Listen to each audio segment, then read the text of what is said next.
Yo, what's going on, y'all? It's your boy SoSo, in case you ain't know so, and welcome back to another dope episode of Sports with SoSo. Coming to you live, y'all.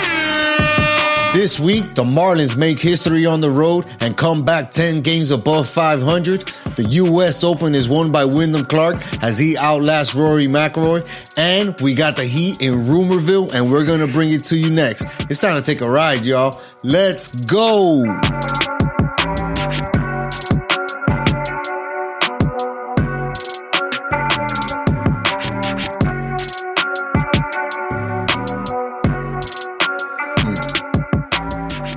What it do, dog? Hey, what up, SoSo? What's going on, my boy? I'm good, bro. I was having fun doing the radio personality voices before. We always do that. No, you killed it. We always do that before messing around. Right, but today was much better than a lot of times. We had a pretty good make-believe situation there with callers and everything. Yeah, it was pretty cool. What's going on? Not much, man. Just, exhausted from... Wait. Before we keep going, dog, I want you to hit the horns for yourself, dog, celebrating your birthday this past weekend. Keep joining the older people club like myself, homie. Yes, sir. Yeah, another year older, another year wiser. Thank you very much. Yes, sir. Appreciate that. Yeah, man, it was good. Celebrated the birthday, low-key, Saturday. A few peoples, hung out, tried to get around the weather. We did. We managed to.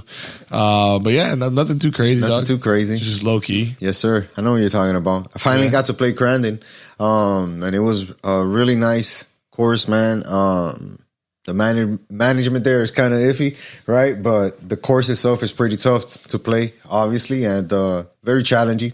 It's a tough course, dog. Tough course. But yes, but a nice looking course. It's a Miami-Dade County course, and they all are the worst, dog. County employees are the worst, bro. Yeah, it's rough out there when it comes to those golf courses. Yeah, it is. But the course itself is very, very nice. Very nice. Yeah. So I'm glad I got to play Crandon's, I mean, bro, you're talking about that course. Anytime you go there, in peak season, it's over $100, $150. Yeah. To play there, $200 sometimes, I think. So it can be a really, really nice course if it's in good condition. Yeah. On a nice day. If it's raining out there, you're dealing with 100-degree weather, which has been super hot lately. Those mangroves are a fucking cesspool for mosquitoes. Yep. You got to play that course with pants. Did you deal with the raccoons? Yes, but not as much. There was a lot more iguanas that day. Okay, because there's on hole 14 or something like that, 15, when you're driving the cart, you pull up to the green, and then the cart tells you, it's like, be careful with your belongings and the raccoons. And then you look around, there's raccoons that come in your cart and grab whatever snacks you might have or anything they think is a snack. They feel comfortable. Yeah. They're comfortable Too comfortable. Way too comfortable. But that's another story for another time, right? Yeah. You know what else is comfortable? What else is comfortable? Being 10 games above 500. And when you say it like that with the Miami Marlins, bro, it means a lot. It means a lot. It has a lot of weight behind that because, first of all, it's the second time in franchise history that they find themselves 10 games above 500, right? And for a team that has a lot of history and it's short-lived, tenure as the Miami, Florida Marlins, right? Mm-hmm. Accomplishing something like this with a limited payroll, limited amount of fan support, limited amount of budget to go and get players, and really having to rely on building up the system through the smart deals, cheap deals, going into the AAA and AA minor leagues to the system and pulling the best that you can or trading for the best prospects that you can, and then having it all work its way into something like this. It's crazy for the Marlins to find themselves where they're at. And right now, they're still second in the NL East, right, at 41-31. But guess what? They're leading the wild card chase. Yeah. And that's above a bunch of impressive baseball teams that are doing big things, right? We're talking about Phillies, you're talking about LA. Or who's in first right now? The Braves. So we're ahead of everybody else but the Braves. Let's just put it that way. Correct. San Francisco, LA, Philly, Cincinnati, you mentioned. We didn't mention teams that are probably more accustomed to making playoff runs than the Marlins are, right? Yeah, that's at least in the recent, past. Even in the last 15 years, where it's been a struggle for the Marlins to make a playoff appearance, right? The one time doing so in the short season with COVID and shit. During the pandemic, that's right. Right. And now the Marlins are looking at one of those teams that are not necessarily playing above their respected margins, but they're a team that's really looked at as a team that has a lot of talent with good pitching, able pitching, and timely hitting. And those are things that you need to have in order to make a playoff run. And the Marlins are looking like they're going to make a playoff run, brother. Not just that, not just all those elements, but then being able to put all those elements together on the road. Yes, on the road, bro. And when you started off thinking about who they played, they played the White Sox, they played the Mariners, and they also played the Nationals. Not necessarily your who's who of baseball right now. But you still have to go on the road and win and be away from home, because it's not like they came back or anything like that. They were on the road for a while. I think it was 21 days. Yeah. And to go out there and win 2 out of the 3 series, right? Go into one of them, go into the beginning of the road trip against the White Sox with a winning streak, right? Take 2 of 3 against them, and get some really good saves and performance from the bullpen, including AJ Puk. That guy's been a great closer for us this year, which is something that you and I had talked about that they've lacked in years before, right? Where they don't have necessarily a guy who could come in and lock it down after a good Luzardo performance, a Sandy performance, Pablo Lopez when he was here, right? And he was pitching well for us. It was kind of tough to get those wins, which we left a lot out there. And now with AJ Puk being such a great closer for us, having a great ERA and having just a great season overall where he's only given up 1 blown save, just shows you that if you do put pieces together on this baseball team, it can win games for you. And, the Marlins came back after, again, timely hitting, where you get 2 home runs in the 8th inning to make it a 2-run game. And then you score another home run, and then another double by Brian De La Cruz. And that guy had been struggling too, still kind of struggling, but he's a guy who was like 1 for 20 in his last 20 at-bats before that. So it was good to see him get on a roll. Took him a little while to get, going, acclimated in the season, right? So that happens to some guys. They got that rust, that off-season rust they got to shake off. And that's kind of what I would think, having a De La Cruz, because he's been historically good for us. Yeah, and even John Segura, he's been good for us recently, right? Hit a home run that game, but unfortunately he's on the 10-day DL right now, or IL. He'll be back soon. And then, you lose the next 2 games to Seattle after winning the series against the White Sox. And it was bad because we got outscored, and it was bad. 17-4 in those 2 games. Terrible differential. First 2 games of the season, the series. And it sucked because it was Luzardo and Edwards that got rocked. Luzardo has been kind of on a rough patch, right, where he's been on the bad side of a bad pitching performance, and he'll take the loss and instead of getting a no decision. But he's still one of those guys that we have to rely on, right, in spite of Sandy not pitching that well, right, and we can get to Sandy later. But as a whole, we know that the Marlins are a team that can create runs and manufacture runs. They don't necessarily depend on a long ball. Granted, they're getting 20 home runs from Jorge Soler. That's huge because we had talked about that before the season. Who's going to be the guy who can guarantee 20 home runs easily this year? We didn't pick Soler to be that guy. We had doubts about him. Mm-hmm. So with them rebounding and winning the last game of the series, it was a great sign for the Fish to see them, stop a losing streak, and keep the momentum going by getting a win and getting out of that city with something positive. Right, to head into the next series. But more importantly, the game itself was a phenomenal game. You got Yuri Perez, a 20-year-old on the mound. I think he had 6 strikeouts that night. Yes, sir. We ended up winning the game, even though it was a nail biter at the end because they had the bases loaded and they had a chance for almost a grand slam on us. Not on Yuri because it was already late in the game, so he was already out, but almost a grand slam, and we just robbed them. Oof. And which was wild. Sanchez that robbed him? I think it was De La Cruz. He went up and got the job. No, it was Jesus Sanchez. Jesus Sanchez that came up and snatched that shit, bro. Yeah, it was disgusting. Yeah. And you saved the grand slam and the win, because we were, I think we were up 4-2. I think that game 4-1 or something. They would have scored at least 4 runs and been up 2 runs. Yeah, so Yuri improves to 4-1 on the season.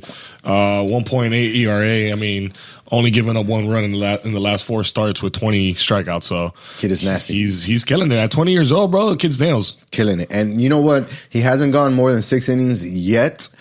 right? But that's because I feel like they're still holding him back in that regard to say, Sure. listen, you're doing a great job. That should be enough for us to go another 3 innings and get the win. Okay, give us something to go off of.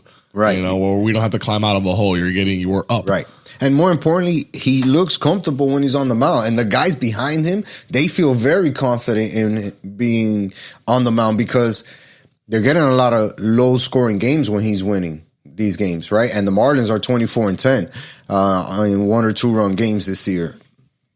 Last time that happened was 1954 at this point, right, in the team. And then that team ended up going to the World Series, which was the Cleveland blank in 1954. The Indians? Yeah, those guys. Oh, okay.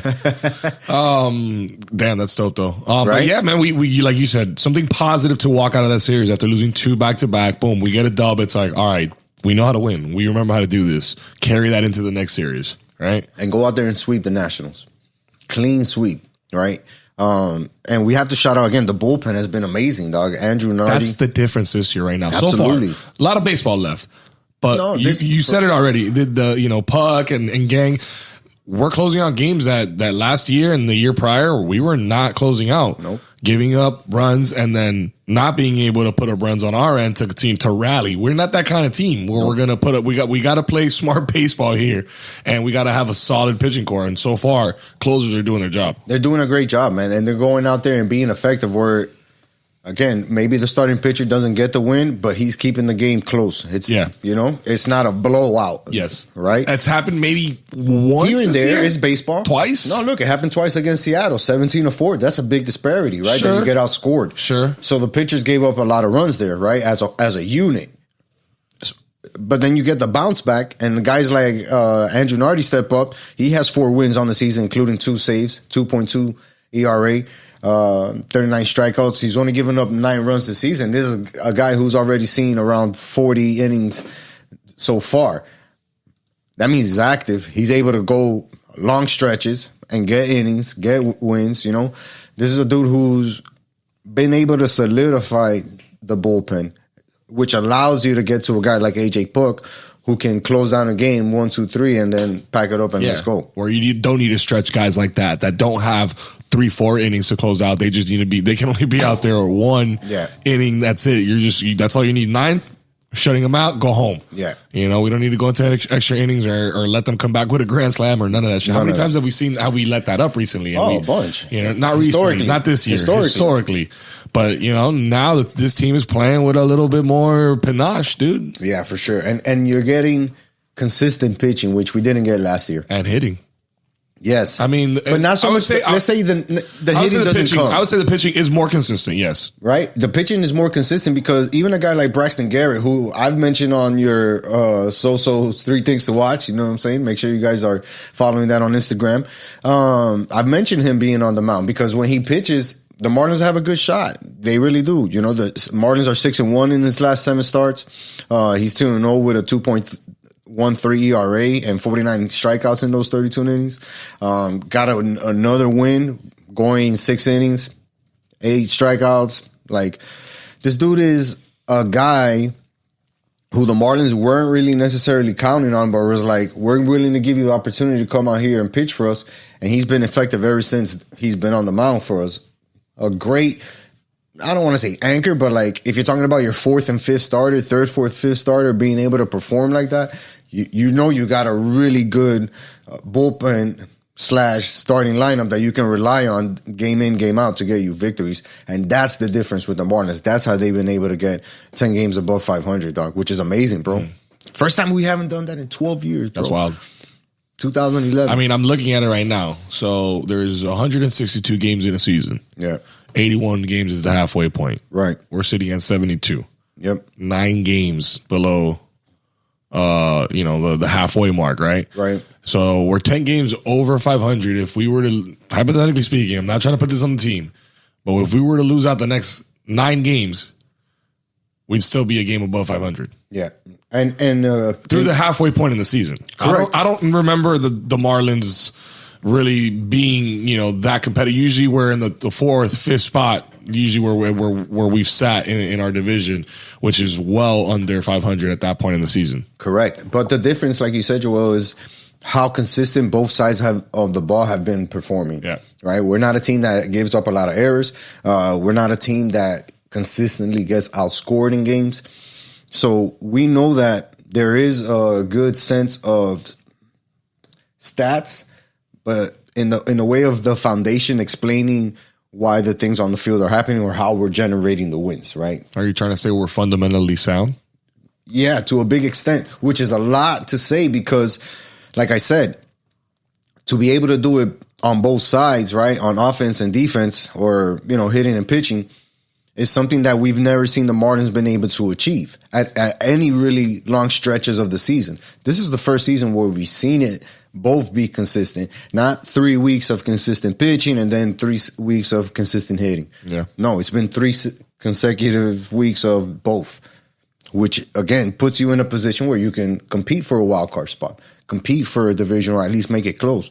For these guys to be second in a division with a team like the Mets that spent how many billions of dollars this year? A team like the Phillies, who have a way much loaded squad than we do. That's a lot, knowing that this team really came from low budget, had a lot of changes in the GM and the management of this team. They made some moves that have seemed to work out immediately for the Marlins. Some of the guys performing to their higher level might be because of how good the team is hitting consistently. You're not depending on just one guy. As far as hits, you got over 4 guys with over 50 hits on the season. Talk to me about batting averages. Kind of spread out, right? Yeah. I know Arraez is leading the way. He's still leading the way. He's at 388 at this point in the season. Bro, but he's one of those guys with 97 hits on the season. That's wild. 15 doubles. Love that number. 33 RBIs, 120 total bases.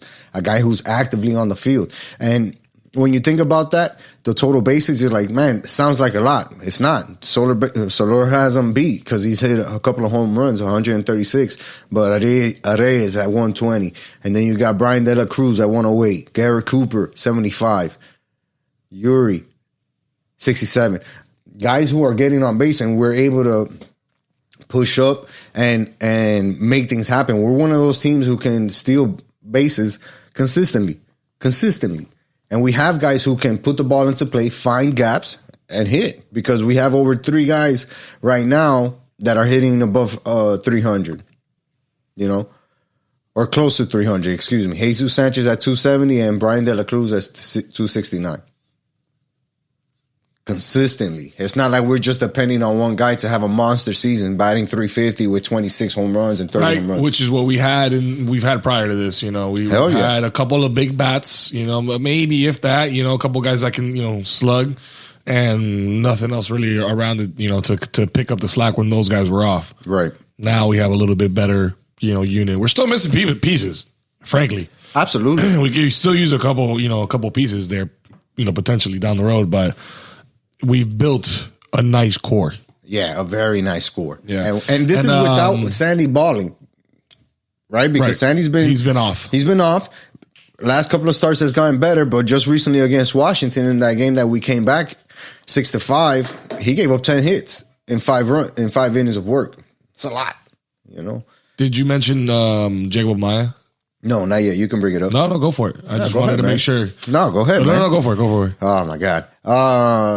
Jacob Amaya got called up against that last game against the Washington Nationals on Sunday, Father's Day.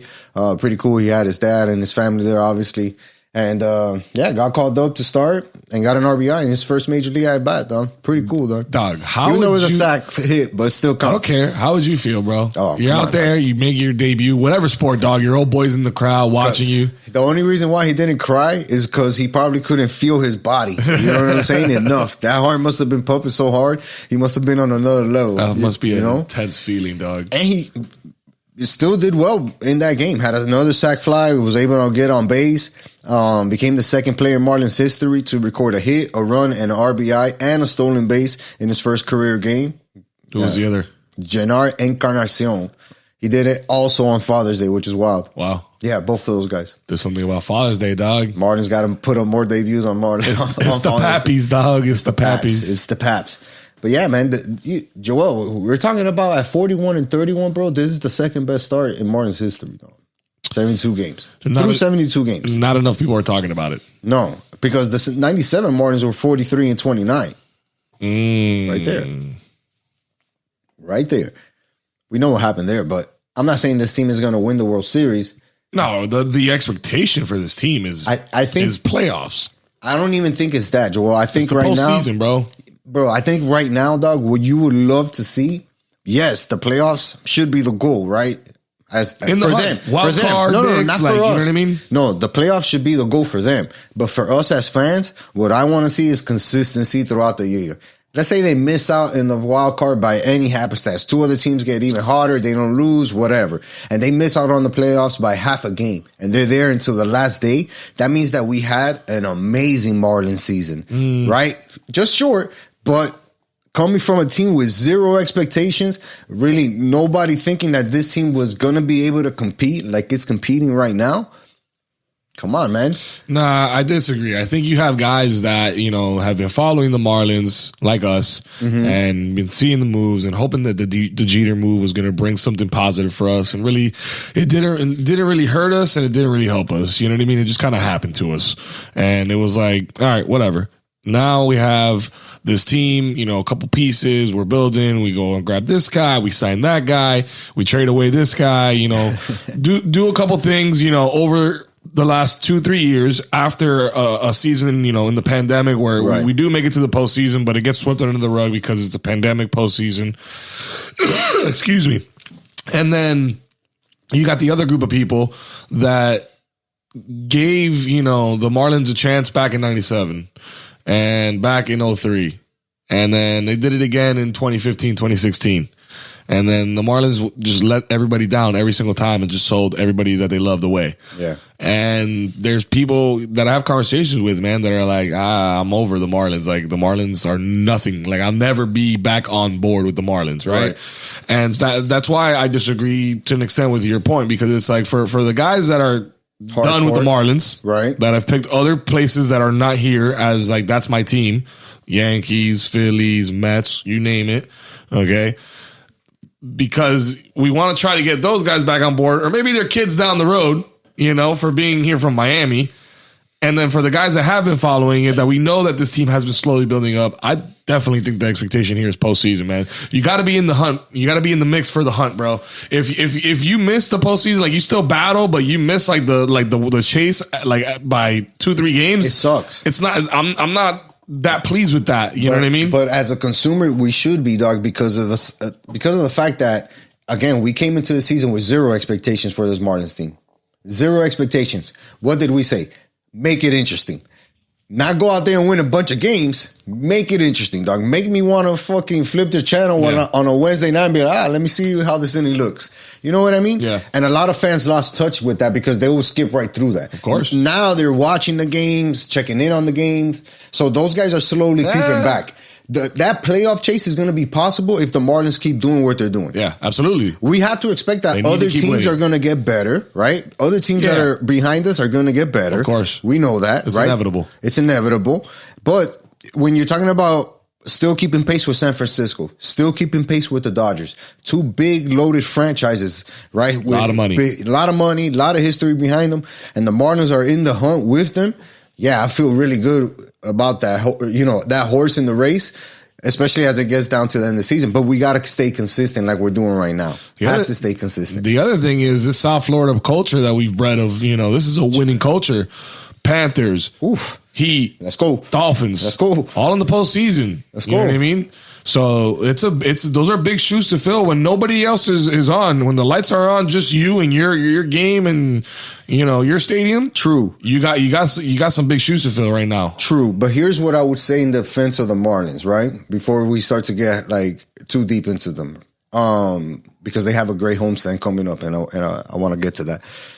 With the Marlins, the one thing that they don't have that the rest of the others franchises have is they don't have that marquee player that they went and got. Jazz showed up, and he is our guy, because when he's on, man, we're a much better team. So we're above 500, 10 games above 500, and Jazz hasn't even played for over about a month, I think. Wild. So that's very wild. Now we're going to add that element to this lineup. There's a lot of promise for it. We just got to be able to use that guy to keep the pace. And if we keep the pace and keep doing things, going 5 out of our last 7 series, winning them, that's the type of stuff that we need to continue to do. And that's what it's all about. Continue to win series. It's going to happen. That's how you get more winning streaks than losing streaks. That's a fact. And speaking about, continuing the winning streaks, got a good homestand and a good test against the Toronto Blue Jays. This is a team that is in the hunt for the wild card themselves. They're 39-34 on the season. A very high-powered offense. They come with big bats, but a team that we can beat at home and should feel comfortable about the matchups. Alcantara is going to be closing out the series on Wednesday night, so make sure to look out for that. Series starts tonight. By the time you hear this, the Marlins would have at least played this game, and then we got another one tonight where Yuri Perez is going to be pitching. So make sure to be watching. Tomorrow is going to be on Sports with SoSo's 3 Things to Watch. A show, because that kid is nasty. Oh, yeah, dude. Worth the watch. And then we got a series against Pirates. The Pirates. Pittsburgh. This weekend. If you ain't got no plans this weekend, Saturday, Sunday, back-to-back games, 4 o'clock Saturday, 1 o'clock Sunday. Go check out the Fish winning. Yeah, bro. A very winnable series. A team that's under 500 right now. We should be able to beat them. Let's go. 2 back-to-back home series wins. That's what I'm looking forward to, dog. Dale lo Marlene. Look at that, dog. Featured first on Sports with SoSo, dog. Sheesh. That's how you know you're coming up in the world. Yeah, you're coming up in the world when you come out first, dog. If you're listening, and we know that you are, sign your boys, dog. Just let us lend us a little production dollar. We'll take a seat in the 400s, trust me. We'll take a seat up there, dog. Trust me. Yeah, Joel. We talked about golf earlier. You didn't get a chance to play this weekend, but I know you were locked in to the 123rd U.S. Open at the L.A. Country Club, which just so happens to be on your shirt. Oh, yeah. It's a weird coincidence. It's a great polo. Yeah. It's funny. So I wore this polo on like Thursday or Friday of the tournament. I took a picture, posted it on Miami Golf Rose. Go follow him right now. And one of my homies hit me up. He was like, yo, dog, if you're out there, bro, get me some merch. And I'm like, bro, I'm in Miami. I'm in Hialeah right now, dog. What are you talking about? Here's the address. I'm like, I just got this in my short par 4 box, Yeah. They're going to hook me up with some shit this year. Dog, U.S. Open at the L.A. Country Club. First time hosted there. Yes, sir. It was a interesting tournament, to say the least. Bro, a lot of people were talking about how the players were reacting to the course itself. Just found out that weekend that a lot of the guys hadn't ever played there at all. Yeah, because it's such so privy, so prestigious of a place. Such a private club. $250,000 to become a member. You got to wear a sports jacket after 6. No shorts ever. It's like, what? In the middle of LA? Can't use your phone anywhere except in the the phone booth in the locker room or in your car. Weird. What else? There's something about the shoes. You can't. You got no cleats. No, not cleats. You can't change in the parking lot. Something. Like that. You can't change your shoes. Yeah. Like you can't walk in like how we do in sandals and put your shoes on in the cart. Can't do that. But it's the land where it's actually built in is worth like $8 billion. Wild. Primo spot in LA. Yeah, ridiculous. But they got grandfathered in to like some law that happened in the 70s or 80s where like they don't have to pay the property taxes on that value. Yeah, dog. So they're chilling. But what'd you think about the course itself, man? Because we saw, that one putt with Sargent, right? Sargent had that one weird ass putt where the cup was kind of up, popped right back out, and he was looking at it weird, and then they went out to proceed to fix it, and then we heard multiple golfers complain about the course itself, and it was weird because it was a lot of those guys' first time being out there, and for them to say how shitty it was, pardon my French, not really, but yeah, they didn't really enjoy the course, and I wonder if you think it had a huge effect on the crowd. I think it sucked, like I was saying. I think it sucked for like being a U.S. Open. The crowds are part of what make it. You know what I mean? The Ryder Cup. There's the crowds out there, the energy from the crowd. The gallery, just massive crowds of people out there just cheering people on. You hear the ooh, the ah, the roars whenever something good happens. Yeah, people look over the shoulder, look at the leaderboard. Like you see guys back off because the big roar goes off. Yeah, dog. And that happens there, but it happens there because that's such a tight golf course. I mean, you're talking about LA. There's not a whole lot of real estate there. Bingo. Everything's kind of tight together. The way that it plays out.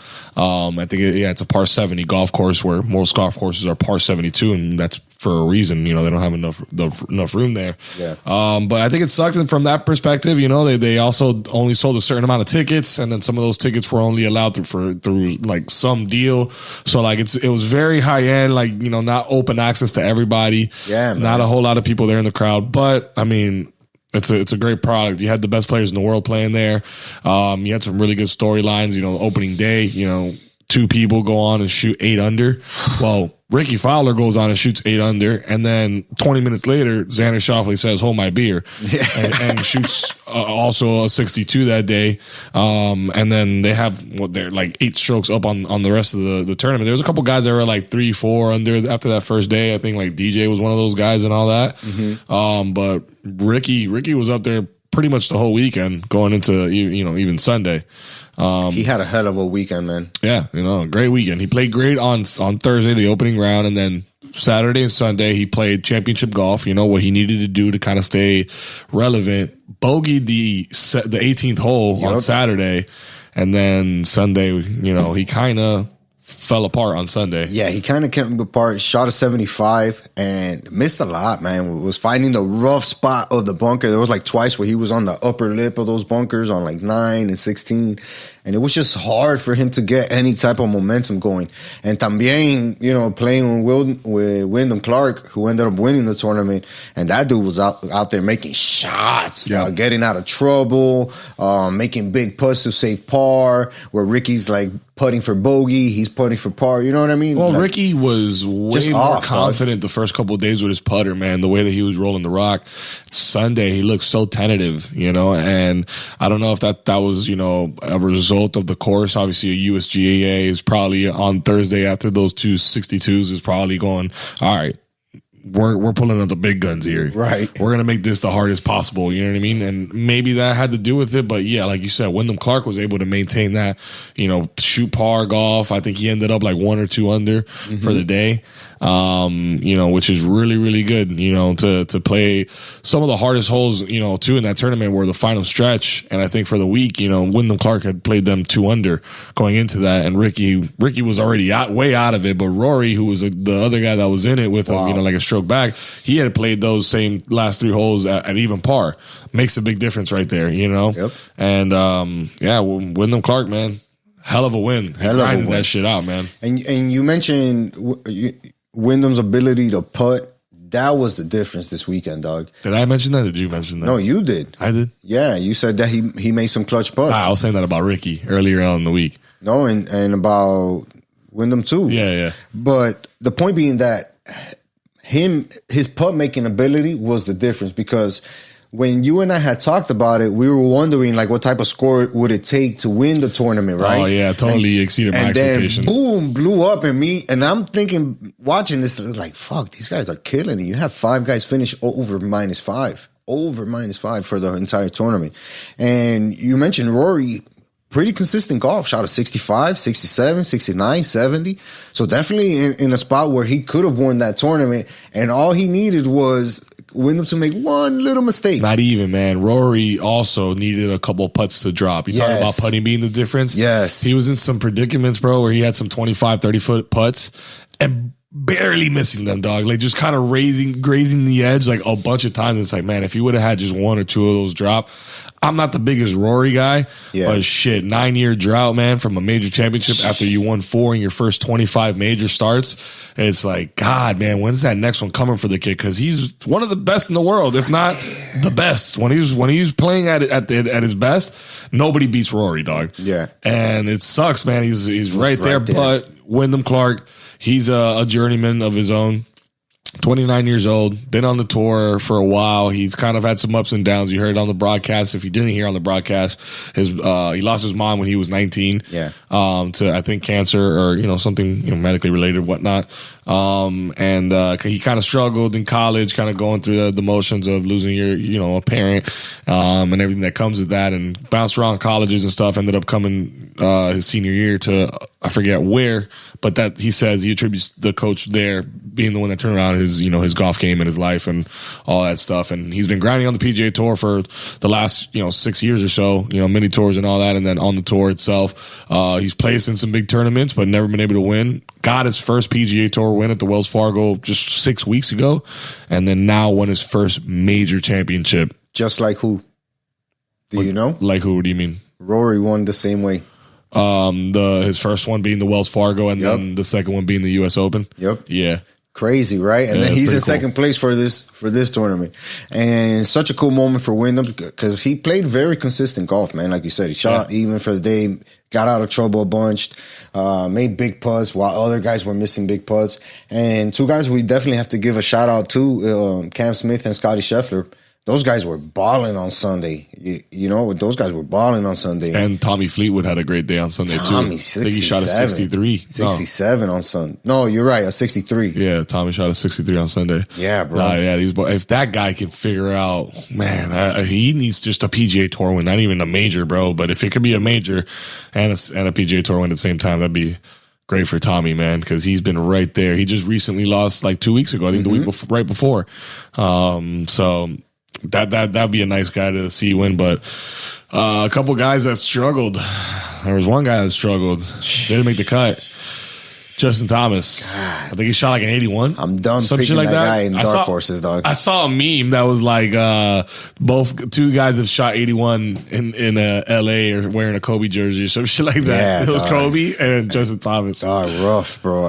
And you hope he has the skills, obviously, dog. This guy was a top 10 golfer. No, he's still up there, dog. He's just going through a funk. He's going through it, dog. Obviously, because he wasn't even close, man. At least my other pick, John Rahm, stepped up and made a hell of a run. Sunday he shot a 65, I think. Yeah, ended up tied for 10th. Yeah, a little backdoor top 10, not bad. Not bad, right? For a guy who couldn't find consistency with the putter. Yeah. I saw him miss a bunch of times when they were showing him, and I was like, damn, dog. Which wasn't the case at the Masters just a couple months ago, dog. Right? So that's when you text me. You're like, "Yo, why are these guys missing 10-foot putts?" I'm like, "How, dog? How are these guys doing it?" And then I started to wonder: is it the course? Because a lot of guys were complaining about the course, and some guys just didn't like the way they fit their eye. But we don't know about like the condition itself out there, like how much harder it got as the days progressed. Like, did they stop watering it? It just got way faster out there. So it was like you tap it and it just goes. And there was one point where like the Bermuda, the tall Bermuda they had was like way. You mean the fescue? Yeah, it was super thick, dog. Super thick. Fescue. Shout out to my brother George. I think he's gonna plant fescue all over his house. He was like, bro, if they mention the fescue one more time, dog, I'm turning the TV off. It's like every other shot. It's like, oh, let's just hope he avoided the fescue on this one. Boom, Rory's ball deep in there, barely could find it. Yeah. It was a tough course. And even still, guys dominated it. To go double digits in a U.S. Open is impressive. It's impressive, bro. And a lot of guys shot around the 70s. Scotty shot a 70 that Sunday. Cam shot a 67. Tommy with the 63. Min-Woo Lee. Yep. One of the guys that we talked about that should have been on your FanDuel. Shot a 67 out there, balled out. Even John, man, shot a 65. Yeah, Brooks Koepka, I think, had a pretty good Sunday round. I think he might have gone like a couple under. He was your main pick, right? He was one of my main picks. Here's an interesting storyline. Through 3 majors so far this year, right? There's 12 players that have made all 3 cuts. Wow. Right. That's elite. Those are elite players, right? Of those 12, only half of them are under par. Damn. Wow. The number 1 and 2, which are the only 2 guys really that I remember right now off the top of my head, this was impressive, at 18 under collectively through the 3 majors, Scotty Scheffler and Brooks Koepka. which is crazy. Cam Smith was also up there. Victor Hovland was the one right after them. I think he's like a 8 under or something like that. Now like he plays under. big. He plays big in those games. Yep. He didn't have the best top weekend. Tens always. Didn't have the best weekend this weekend, I don't think. But he's been great in the other majors and stuff. Dude, that's impressive. So it just begs the question. It's like, all right, so you got John Rahm winning the Masters. You got Brooks Koepka, who just won the PGA Championship. And now you add to that Wyndham Clark. Wild card, but you got Wyndham in there. It happens. Who do you got for the Open? You know, at Royal? No, it's not Royal Portrush. Liverpool this year. Yeah, they're playing at Royal Liverpool. You know, next month in July when they play, it's like, correct. Is it Cam Smith to repeat out? You know, in Europe, or is it an American to win it this year? You know, I don't know. Well, look, we kind of talked about how there should be some type of world's list, right? Not a PGA number one, not a Live number one, like a world number one, right? They technically you have the world golf ranking, but there's it's questionable. It's questionable. It should be based on how those two leagues, quote unquote, are performing, and then you put the top 10, top 20 averages or whatever, and that's how you kind of figure out the betting more or less of how it would work for these Opens or these majors. Because if you look at the top 3 in the world right now, regardless if you play PGA or Live, Brooks is up there, right? Scotty is up there. Top what? Top 3? I mean, it's tough, dog. I don't want to put number 1 because that's even harder, but top 3, right, Brooks deserves that. So you have Brooks, Scotty, and Rahm are in your top 3. I don't know about Rahm, dog. Oh, Rahm's in your top 3? The current Masters winner? Current Masters champ? 24-year-old phenom? 25-year-old phenom? But Joel, since then, we've seen a step back. John Rahm. We've seen a step back from him. Dude, it's John Rahm. I understand. This was a couple months ago that I understand that. This guy has 2 major championships already. I understand that. Oh, he's 28. But you don't think Rory deserves a top 3 spot? You can make a case for him. Rory hasn't won a major. True. But not in the last 9 years. But Rahm has 2 more majors than him in the last 9 years. Yes, but who's shown up more? Scotty has more. He has the Masters. Scotty's in the top 3, dog. He's Brooks. Elite. That 3rd spot is up for grabs. What about Cam Smith? You don't throw Cam Smith in there? You know what I'm saying? That's a dude who deserves to be up there because he's a guy who deserves to be in those rankings. You know? What about Nah, I won't say him.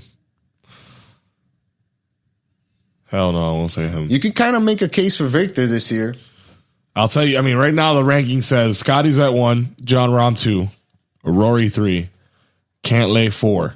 Yeah. Hovland 5. But those are just like based off mostly points. Shoffley, yeah, but these are based off of something, dog. I get it, Shoffley, but it's not... is 6, Cam Smith 7, Matt Fitzpatrick 8, Homa 9, and Spieth is 10. So look, Brooks, who's making our top 2, isn't even in the top 10. Yeah, but then you have a guy like Will Zalatoris who's at 11, and Will Zalatoris is out for the whole season. You get me? So that's why I'm kind of thinking Brooks is at 11. That's why I think it's a little bit flawed because it may be not giving enough credit to those majors. Yeah, or maybe not Brooks enough credit to top 10 finishes. I bumped Brooks all the way up above Xander Schauffele, Victor Hovland, and Patrick Cantlay. So now we're talking about the top 3 being a discussion of Scotty, Brooks, John, Rory, and Cam. Yeah, Cam. Yeah, bro. I give respect to Cam, bro, because that guy plays, bro. He shows up. That guy's up there. He shows up. He's not a guy who hasn't done enough in the more recent, past right now. I hear you. So that's the thing. But at least it would give definitely those 4 guys. Yeah, those Scheffler, 4 to 5 guys. McIlroy, and Koepka. Right now. That's pick your 3, but more often Brooks and Scotty are going to make somebody's top 3. The 3rd one is always going to be. Brooks might be the man left out. Really? I think so. Bro, that guy has... I'll put him over Rory. He wasn't great this weekend. I'll put him over Rory. I'll take Rory. If I had to sacrifice one of the 3, I'll take Rory out. Yeah, for sure. Because he won the PGA, and even in this tournament, he had like a okay tournament, but he still finished in the top 20. Stuck around for the weekend and still made a top 20. You know what I mean? And shot well, made some money, got some points. This is a dude who competes every single time. Again, that's why I say showing up. Yeah. Showing up to me means Rory like competes too. You're in that top 10 consistently. You're in it on Sunday. You're climbing up the leaderboard. You're always in it. Yeah. That's game time to me. That's fourth quarter. That's you showing up. For me, as far as golf goes, because it's different how you. And the big thing too, like with Brooks, after he won those 4, he took a little hiatus. You know, he got hurt. Yeah. You know, then the whole live thing, and it was like, damn, where was you saw the Netflix Full Swing episode. You're like, yo, is Brooks ever gonna be the same like that he was? Boom. Wins another major, another PGA championship. It's like Brooks is balling. All right, Brooks still got it. Balling. Rory competes week in and week out, but hasn't put together the major win. You know, he gets wins on the PGA. He can close out on the PGA. Never closes and the deal. But it's it's the major champ, bro. You're talking about a guy that again, I go back to the stat line because this was thrown around a lot in the coverage. 4 major championships in his first 25 major starts. Yeah, you know that's a really good stat line. And to go 9 years after that, that's 36 starts or more, and he hasn't won a single one. It's like, damn, this guy was on pace to fucking break records and be one of the greatest ever. He stalled out, so it's rough, man. And he just came up short again. But who knows, man? Maybe he's due for maybe the Open is really where maybe Rory's the favorite. Maybe you got to put your eggs in that basket for the Open. At a course that he's probably played at hundreds of times. In a link style element that he probably grew up in. You know what I mean? So he'll probably be out there and be comfortable. Definitely. I wouldn't mind picking him as a dark horse when it comes up. No, he won't be a dark horse. He'll be favorite. Yeah. He'll probably be my favorite, which is cool. You know, he'll be my favorite. Why not? More golf to look forward to, bro. We mentioned the Open, but that's in July. And then next tournament that's going to be on TV for my golf heads is going to be the Rocket Mortgage Classic up in Detroit. 8 miles, son. Yo, nobody's going to tune into that. Major hangover. I'll find you for the next major, folks. We're closing out the year with a strong Sports with SoSo, Miami Golf Bros, FanDuel collab. Yes, sir. We just takes one little text message to make it happen. We're hammering out the details, but it's going to be dope. It's going to be dope. Those details will come. Yes. Before we wrap up, dog, we got to talk about the Heat. They've been in Rumorville for a little bit now, dog.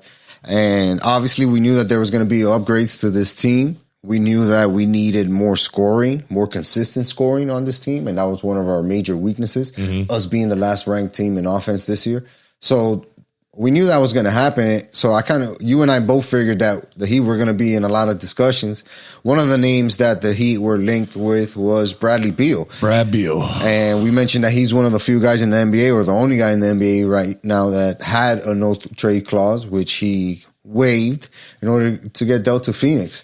Wild. Phoenix gave up, in my opinion, nothing to get him, or Washington, right? Washington really gave up nothing to get him. Phoenix, they gave up Chris Paul. What do you mean Washington? You're talking about... No, I meant Phoenix. The Phoenix. Suns didn't give up much. Yeah. They gave up Chris Paul, Landry Shamet. And multiple second rounders. Couple of second round. No first round in there, which is kind of like, damn. Weird. You didn't get a first rounder for Brad Beal. Weird. But you get multiple second rounders, which I guess that counts for something. And Chris Paul is probably going to get moved. He's probably not going to end up in the Wizards jersey is how I understand it. I think they're going to waive him. And the word on the street is that he's going to end up signing with the Clippers. That's the move. Gotcha. Right? That he's going to get bought out and that he wants to go back to the Clippers. But then now that means that Beal joins DeAndre Ayton, Kevin Durant, and Devin Booker. And that's pretty much all they have. That's it. One more player. I'm forgetting who. Yeah, I can't remember who the other one is right now off the top of my head. Cam Johnson. Okay. They still have him on his rookie deal, I believe. I don't think he's signed the extension. But, yet. I mean, Beal goes over there, and it's like, yeah, we want more. How sad are you about that, though? I'm not. At all, right? We can talk about that, man, because I'm not that upset that Beal went that way, because the way I look at it is like, all right, Beal is a prolific scorer and all, but what did he do for the Wizards during his tenure there, really? You know what I mean? Like, did he really, make a big difference for that franchise? I mean, I know, granted, without Beal, they would be in a whole different situation, way worse situation, but was he that franchise-changing player? I mean, to me, no, because his pick to go to Phoenix is the easy out. Yeah. It's like, all right, you know what? I'm just going to go team up with Durant and Booker. And I just think that for the amount of money that guy's getting paid, dog, $57 million. It's a lot of bread. It's a lot of bread for a guy who hasn't necessarily always been available. And if you're gonna get paid like that, you need to be, in my opinion, you got to be a top 5 player. And Bradley Beal is not a top 5 player in anybody's list. Nope. So why make that trade for a guy who obviously is going to meet our offensive needs, but we're just downgrading superbly on defense. And we saw how we got killed with the guards that we have right now. So we need somebody at least somewhat decent on defense. Not saying that Bradley Beal is like trash at defense, but right. That's not his strong suit. You know what I mean? You would prefer a stronger two-way player. I would. Absolutely, man. Absolutely. And somebody, that knows how to tell time. Important time. I guess telling time is important. Specific time. My whole thing is like, if you're shooting for the best fit, the player who makes the most sense monetarily, financially, who makes the most sense as a fit, who makes some most sense as a coach, who's going to come in here and work hard, familiar, not going to rock the boat. All of those things matter. The only person that you look at to check all of that across the board is Damian Lillard. And I get it. It would be tough to kind of formulate the trade because he hasn't necessarily said, hey, I want to come to Miami, but where there's smoke, there's fire. He mentioned wanting to come to Miami. If he had to get traded somewhere, that he would go to us, depending on whether or not we won the championship. We ended up losing. He's close to Bam. He gets along very well with Jimmy. A lot of things go into that, but when you look at a player and all these guys that are out there, Kyrie, Beal, you name it, Chris Paul, like all of these guys, the one who makes the most sense is Dame, dog. He's the one that Pat has to look at and say, yeah, we have to go get this guy right now. Now, it's going to be tough because the draft is this week, starting Thursday the 22nd, so we'll know how things are starting to shake out. Portland owns the 3rd pick in the draft this year. It's going to be important what they do for that pick. Do they keep it? Do they draft somebody? Do they trade the pick? What do they get back? So depending on how that shakes out, we probably see a little bit more movement with Damian Lillard joining the Heat. But from all intents and purposes, everything I've read on Twitter and heard today was Bradley Beal, yeah, the Heat were kind of interested in it, but it wasn't the number one priority. And I kind of felt like that's what helped Swade over there because we obviously could have given him much more in terms of assets than what they got for Beal. But fuck it. I didn't want that guy here anyways. So I'm kind of happy that we didn't give up anything to get this guy because I would have felt like he would have brought a lot more uncertainty than certainty. Yeah, he has that ability to score, but how consistent can he be with it? When you look at a guy who has playoff experience, hitting big shots, tough playoff experience in the West Coast, a dude who knows how to carry franchises, a guy who can get his teammates involved and make them better, that's Damian Lillard, dog. And there's a reason why he's one of the best guards in the NBA. So he's been doing it. And he's been doing it. And not having any success with Portland. Right. And I appreciate the loyalty, dog. Yeah. You're the man for that. But Papa, she's no good for you, bro. Come home. Come chill down here in Miami. She's no good for you, bro. Get some winning Heat culture. We're going to show you a good time, bro. Come to Miami. We're going to show you a good time. We're going to show you what championships are like. You're going to enjoy it. You're not going to regret it, Dame. No, I think he knows that he would love to be here, bro. He knows that he would love to be here because say what you want about the Heat, but this is a team that's fighting for championships year in, year out. Yep. Literally. This is our second finals appearance in what? In 3-4 years? How many franchises can you even say that, dog? Besides a handful. Right. And they already probably have guys that they can't get rid of as far as salary is concerned.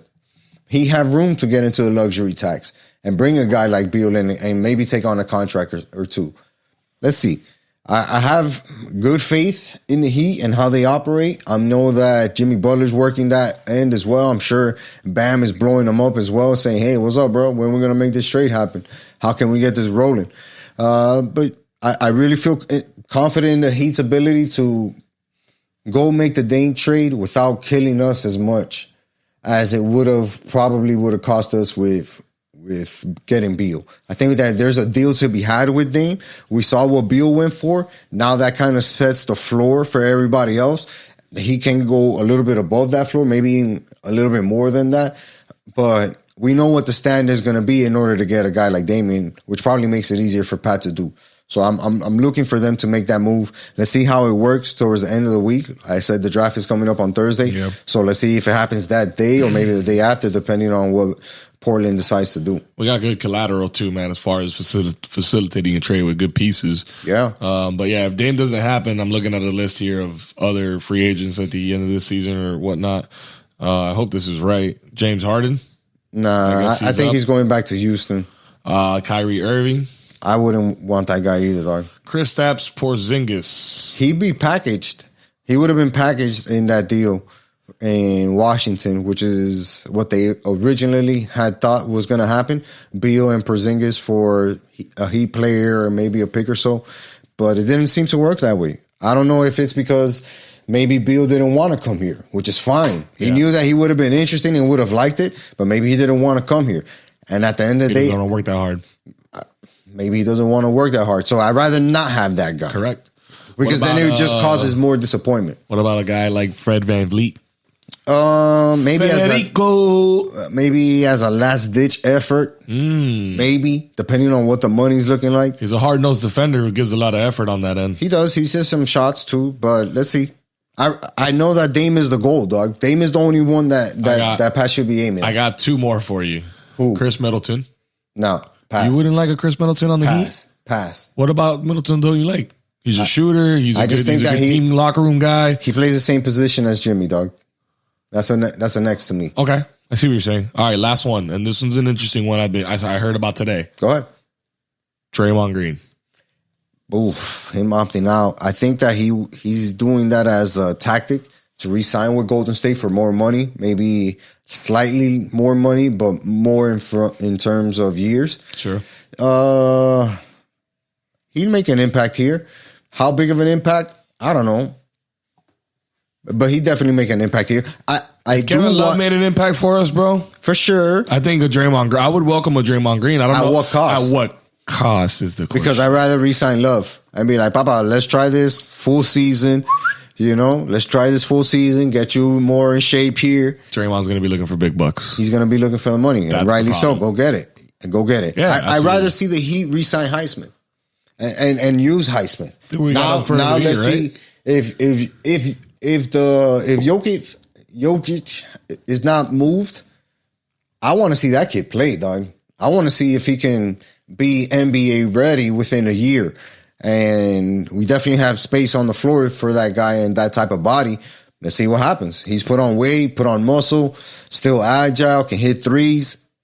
Let's see if he can batter it out with Yurts for that bench spot.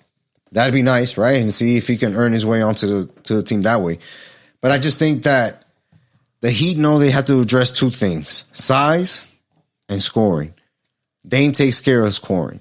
Let's see what they do about getting some size in here. Because there are guys who can be had for the right price. Guys who are veterans looking to jump on a championship contending team can start. You put a big guy against Bam. How much better would those Zeller minutes been if it's an actual big man who can do something on both ends of the court? Not necessarily a lot, but just be able to do both. Yeah. And those Zeller minutes were rough in the playoffs. So those are two areas that I think the Heat are looking to improve. Dame thing is probably going to happen within the end of the week. Let's see. Yeah. Yeah, let's see, timeline. bro. I like that timeline. At least we know. At least we know what to expect. Whether he's in or he's out. Yeah, and definitely what's going to happen. When it does happen, your boy SoSo and Jawar are going to have to bring you this news live from wherever we're at, dog, because we won't be missing out on that. That's bro. If we get Dame, that would be wild. But you know where it's going to be, right? Where at? On the YouTube channel. Guess what? What's up? They got to tell a friend. To tell a friend. To tell one more friend. Tell everybody they know. To tell one more person after that this podcast is always going to be on YouTube channel, Sports with SoSo. That's where we're going to be dropping every single episode. We got a lot of stuff there coming off, so you're going to have to subscribe and hit the notification so that way you know. We know you got burner accounts, burner YouTube accounts. Just subscribe from there too. And hit the like button. Yeah, from there too, and hit the notification from there too. Yeah, just use everybody's phone in your house. So that's it. Make it happen. And until next time, y'all. Peace.